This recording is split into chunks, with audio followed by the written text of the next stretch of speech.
নমস্কার বন্ধুরা, 6 এপ্রিল ছিল রামনবমীর পুজো এবং সেই উপলক্ষে আমরা চলেছি সবাই আমাদের দেশের বাড়ি জৌগ্রামে, যেখানে রায় বংশের কুলদেবতা রাম মন্দির অর্থাৎ রঘুনাথজির মন্দির রয়েছে। এবং প্রথমবার আমার মেয়ের এই মন্দিরে প্রবেশ করা, তাও কাকাইয়ের কাঁধে চড়ে। তো আমাদের সঙ্গে বাবা মা তো ছিলেনই, সাথে আমার শাশুড়ি মা এবং আমার দেওরও ছিল। এই হচ্ছে রায়বংশের কুলদেবতার মন্দির, রঘুনাথজির মন্দির।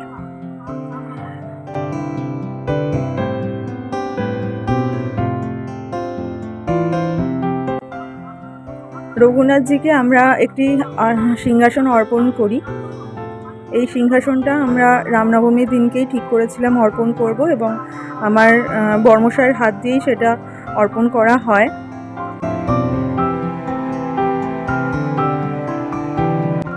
আমার মেয়ে সেখানে গিয়ে একটি সঙ্গী পেয়ে গেছে, একটা ছোট্ট দাদাভাইকে পেয়ে গেছে। দাদাভাই খুব মিষ্টি ছিল এবং ঠান্নির কাছে বসে সে তার সেই দাদাভাইয়ের সাথে খেলা করছিল।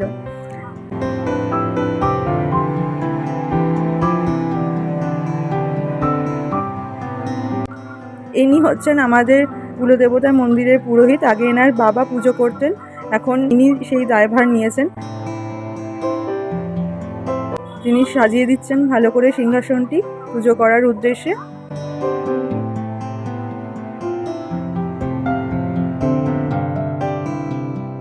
এখানে আমার দেওর বসে রয়েছে চুপচাপ। আসলে মন্দিরের ভেতরটা না ভীষণই ঠান্ডা ছিল এবং ভীষণই শান্ত, বসে খুব মনটা শান্ত হয়ে গেছিলো। এই গরমের মধ্যে মন্দিরের ভেতরে বসে থাকতে যে কত শান্তি লাগছিল কি বলবো। যাই হোক, আমার মেয়ে এখানে সেই ছোট দাভাইয়ের সাথে বসে বসে খেলছে আর মাঝে মাঝে একটু নমো করে নিচ্ছে। এই হলো মন্দিরের ভিতরে ঠাকুরের থাকার জায়গা।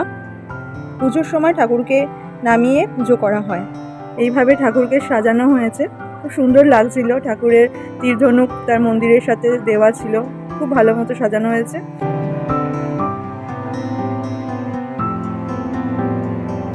পুজোর শেষে আমার মেয়ে চারপাশটা ঘুরছে। এখানে আমাদের জমিরই কিছুটা আগে একটা খোলা জায়গা রয়েছে, যেখানে ছাগল চড়ছিল, আর কাকাইয়ের সাথে আমার মেয়ে সেখানে ছাগলদেরকে আদর করে দিচ্ছিল। আর দুজনেই খুব পশুপ্রেমী, এই যে দুজনে মিলে আদর করছে। একবার কাকাই আদর করছে, একবার কাকাইয়ের সাথে ভাইজিও আদর করছে। রঘুনাথজির পুজো সম্পূর্ণ হওয়ার পর আমরা পাড়ি দিলাম মহিন্দরে।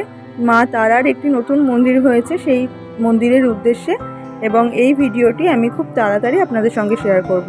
সঙ্গে থাকবেন।